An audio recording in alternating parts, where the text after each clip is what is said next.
রাদিয়াল্লাহু তাআলা আনহার বয়স তখন 40, আমার নবী পাকের বয়স তখন 25।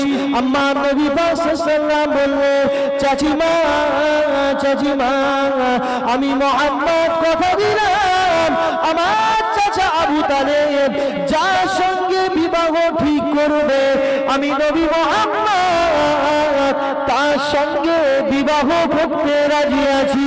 তবে যদি আমার সঙ্গে খাদিজার বিবাহ হয় একটা আমার শর্ত থাকবে। কি শর্ত ভাতিজা, কি শর্ত ভাতিজা? ওই সময় নবী আমার বলেছিলেন, খাদিজা অনেক অর্থ সম্পদের মালিক, খাদিজা অনেক ধন সম্পদের মালিক।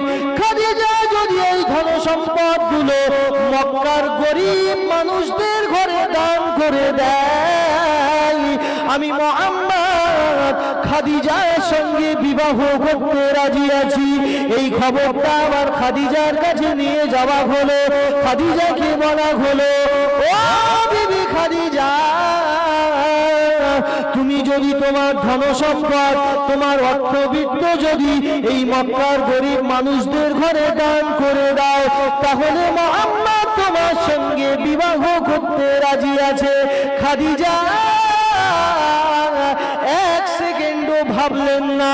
খাদিজা বললেন, আমার যা কিছু সোনা দানা অর্থবিত্ত বালাখানা ধন সম্পদ আমার যা কিছু আছে আমি মুহাম্মাদের জন্য আমার এই সমস্ত অর্থ সম্পদ এই মক্কার মানুষদের ঘরে দান করে দিলাম। আমার যা কিছু ধন সম্পদ আছে সব কিছু আমি এই মক্কার বেদিন মক্কার গরিব মানুষদের ঘরে দান করে দিলাম। মা খাদিজার সঙ্গে বিবাহ, সেই খাদিজা আল্লাহ নবী সাল্লাল্লাহু তিনি এতটা ভালোবাসতেন, এতটা মহব্বত করতেন, তিনি ইন্তেকালের পরে আল্লাহ নবী সব সময় প্রায় সময় জান্নাতুল মুআল্লায় গিয়ে মা খাদিজার কবরের পাশে গিয়ে কাঁদতেন, এত ভালোবাসতেন। স্বামী স্ত্রীর মহব্বত বাবা, আহা। তারপরে ভালোবাসা কাকে বলে দেখুন, আল্লাহ নবী সাল্লাল্লাহু যখন মক্কা ছেড়ে মদিনায় হিজরত করে চলে যায়, নবীর উপরে অত্যাচার আল্লাহ সহ্য করতে পারে না। নবী বললেন যে আমার হাবিব আপনি মক্কা ছেড়ে মদিনায় হিজরত করুন। তো নবীর মহব্বতের 9 জন মেয়ে ছেলে, মায়েরা একটু ভালো করে শুনবেন আপনারা, নবীর মহব্বত মক্কার 9 জন মেয়ে ছেলে আমার নবীকে এতটা ভালোবাসতেন, এতটা পিয়ার করতেন, একদিন যদি আমার নবীকে না দেখতে পেতেন তাদের কলিজার মধ্যে একটা জ্বালা শুরু হয়ে যেত আমার নবীকে না দেখতে পেলে। নবী তো মক্কার জমিনে আর নাই, নবী তো রাতের বেলা আবু বকরকে নিয়ে মক্কা ছেড়ে মদিনায় হিজরত করে চলে গেছে, নবী তো নাই, কি করবে? পরের দিন থেকে ওই 9 জন মেয়ে ছেলে আর দেখতে পায় না আমার নবীকে, তাদের কলিজায় জ্বালা শুরু হয়ে গেল। তারা খবর পেল যে নবী আমার মক্কার জমিনে আর নাই, নবী আমার মক্কার জমিনে আর নাই, নবী মক্কা ছেড়ে মদিনায় হিজরত করে চলে গেছে। এখানে একটা জানার বিষয় হলো, কিতাবে এসেছে ওই 9 জন মহিলার মধ্যে কিছু মহিলার কোলে ছিল 5 মাসের বাচ্চা, কিছু মহিলার কোলে ছিল 11 মাসের বাচ্চা, কিছু মহিলার কোলে ছিল 14-15 মাসের বাচ্চা। খুব ভালো করে বুঝবেন নবী প্রেম কাকে বলে দেখেন, তারা কুরবানি করেছে তাদের জীবনটাকে।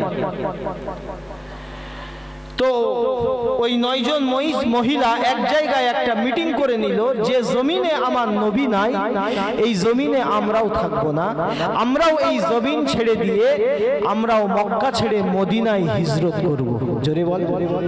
মহিলারা নিয়াত করে নিলেন, তারা বাচ্চাগুলোকে কোলে করে নিয়ে তারা মক্কা ছেড়ে মদিনায় হিজরত করতে লাগলেন। মক্কার বর্ডার আছে, মক্কা মদিনার একটা বর্ডার আছে, ওই বর্ডারে দাঁড়িয়ে আছে আবু জেহেল, আবু লাহাব, উতবা, শাইবা, এইরকম আরো সব কাফেরদের বড় বড় কাফের লিডাররা সব ওখানে হাজির। বলছে কি ব্যাপার, তোমরা কোথায় যাও? বলছে যে জমিনে তোদের অত্যাচারে আমার নূর নবী যে জমিনে থাকতে পারলো না, নিজের জন্মভূমি মাতৃভূমিতে থাকতে পারলো না, এই জন্মভূমিতে আমরাও আর থাকবো না, আমরাও নবী যেখানে চলে গিয়েছে আমরাও মদিনায় চলে যাচ্ছি। শয়তান আবু জেহেল কি বলেছিলেন জানেন? বলেছিলেন, এই মক্কার মহিলারা, তোমরা যদি তোমাদের কোলের বাচ্চাগুলোকে বাঁচাতে চাও, যাও ঘরে ফিরে যাও, ঘরের বৌমা ঘরে ফিরে যাও, আর যদি বাঁচাতে না চাও তা যাও তোমার নবীর কাছে যাও, সন্তানগুলোকে কুরবানি করে তোমার নবীর কাছে যেতে হবে। বলেন এই পরিস্থিতিতে কি করবে মায়েরা? সন্তানগুলোকে কি কুরবানি দিয়ে নবীর কাছে যাবে না বাড়িতে চলে যাবে? কি করবে? একটু কথা বল। মহাব্বত, প্রেম, ভালোবাসা, এখানেই তো পরিচয়। মহিলাদের ভালোবাসা দেখুন। মক্কার 9 জন মহিলা তারা নিয়াত করে নিল, আমরাও মদিনা মক্কা ছেড়ে মদিনায় হিজরত করে চলে যাব।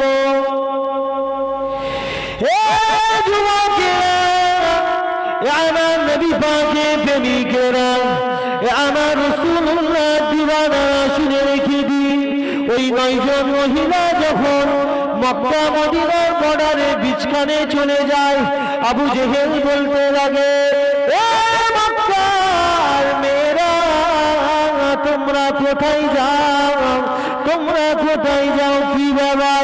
বলছে তোদের অত্যাচারে আমার নবী নিজের জন্মভূমি মাতৃভূমিতে থাকতে পারল না, তোদের অত্যাচারে আমার নবী পাক নিজে মাতৃভূমিতে থাকতে পারল না, আমার নবী মক্কা ছেড়ে মদিনায় চলে গেল। আবু জেহেল শুনে রেখে দে, আমরা মহিলারাও এই মক্কা ছেড়ে মদিনার জমিনে চলে যাব। ও বাপেরা, নওজোয়ান তরুণেরা, আমার নবী পাকের প্রেমিকেরা, আবু জেহেল বলতে লাগলো, তোরা যদি তোদের সন্তানগুলোকে বাঁচাতে চাস, যা বাড়ি চলে যা, তোরা এখানে থাকিস না। আর যদি সন্তানগুলোকে বাঁচাতে না চাস, যদি সন্তানদের থেকে তোদের নবীর প্রতি দরদ বেশি থাকে, তাহলে যা সন্তানগুলোকে কুরবানি করে তোরা তোদের নবীর কাছে ফিরে যা। যদি সন্তানের থেকে নবীর প্রতি দরদ বেশি থাকে, তাহলে যাও সন্তানগুলোকে রেখে তোমরা নবীর কাছে ফিরে যাও। মহিলারা চিন্তা করলো, আমাদের কাছে আমাদের সন্তানদের থেকেও প্রিয় আমার নবী পাক। জোরে বল, সন্তানদের থেকেও প্রিয় কে? আমার নবী পাক। ওই মহিলারা বলেছিল, আবু জেহেল, আবু লাহাব, উতবা, সাইবা, শুনে রেখে দে, আজকের দিনে যদি আমাদের সন্তানগুলোকে যদি শহীদ করে দিতে হয়, আমরা তাতে রাজি আছি, তবুও নবী পাকের মহব্বত ভুলতে পারবো না। জোরে বলেন সুবহানাল্লাহ। যুবকেরা, আমার মায়েরা, বোনেরা, বেটিরা, একটুখানি কান খুলে শুনে রেখে দিন, ওই 9 জন মেয়ে ছেলের কোল থেকে তাদের বাচ্চাগুলোকে ছিনিয়ে নেওয়া হচ্ছে। কারো কোলে 5 মাসের বাচ্চা, কারো কোলে 9 মাসের বাচ্চা, কারো কোলে 11 মাসের বাচ্চা, এই রকম মায়েদের কোল থেকে বাচ্চাগুলোকে ছিনিয়ে নিয়ে তারা গরম মরুভূমির বালির উপরে শুইয়ে দিল। মায়েদের সামনে বাচ্চাগুলো চিৎকার মেরে কেঁদে ওঠে। গরম বালি, মক্কা মদিনায় খুব গরম বাবা, ওই গরম বালির উপরে মরুভূমির বালি, যেখানে জুতো পায়ে ছাড়া চলা যায় না, ওই বালির উপরে ওই বাচ্চাগুলোকে শুইয়ে দেওয়া হলো। মায়েদের চোখ দিয়ে ঝরঝর করে পানি ঝরে যায়। বাচ্চাগুলো চিৎকার বাচ্চাদের চোখ দিয়ে ঝরঝর করে পানি ঝরে যায়। আবারও মনে রাখুন, কারো কোলে 5 মাসের বাচ্চা, কারো কোলে 9 মাসের বাচ্চা, কারো কোলে 11 মাসের বাচ্চা। এই রকম বাচ্চাদেরকে মায়েদের কোল থেকে ছিনিয়ে গরম মরুভূমির বালির উপরে শুইয়ে দিলেন।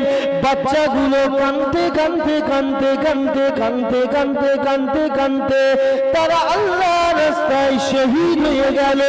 তারা মায়েদের সামনেই ইন্তেকাল হয়ে গেল। ওই মায়েরা বুক ভরা বেদনা নিয়ে, চোখ ভরা পানি নিয়ে মদিনা শরীফের দিকে রওনা হলো। মদিনা শরীফে রওনা হয়ে আমার আল্লাহ পাকের নবী পাক সাল্লাল্লাহু আলাইহি ওয়াসাল্লামের কাছে হাজির হয়ে গেলেন।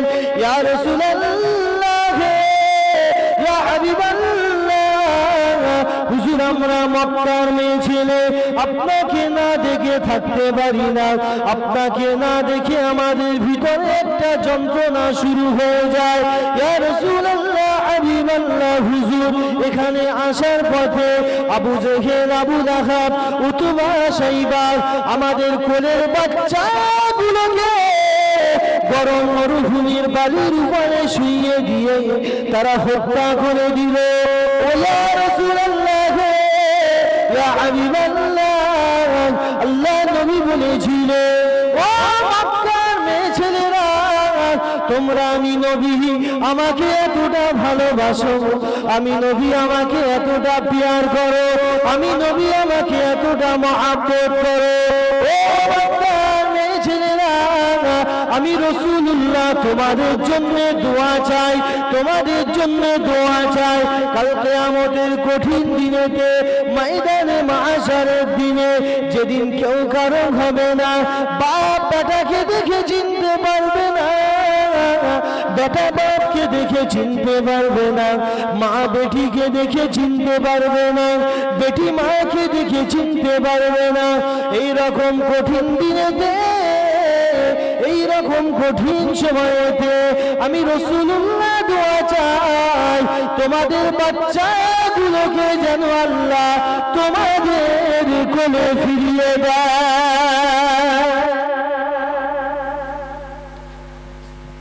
তোমাদের বাচ্চাগুলোকে আল্লাহ পাক তোমাদের কোলে ফিরিয়ে দেবে। তোমরা যে প্রেম দেখালে, মহব্বত দেখালে, তোমরা তোমাদের বাচ্চাদের থেকেও আমি নবী আমাকে বেশি ভালোবাসো। আহা, আমি রাসূলুল্লাহ জানিয়ে দিলাম, কিয়ামতের কঠিন দিনেতে ওই বাচ্চাগুলোকে আল্লাহ তোমাদের কোলে ফিরিয়ে দেবে। জোরে বলেন না সুবহানাল্লাহ। যা আলোচনা অনেক দীর্ঘায়িত হয়ে যাচ্ছে, আমি আলোচনা আর বাড়াচ্ছি না। আমি শুধু বলতে চাইছি, সকলেই আল্লাহর নবীকে ভালোবাসুন, মহব্বত করুন, প্যার করুন।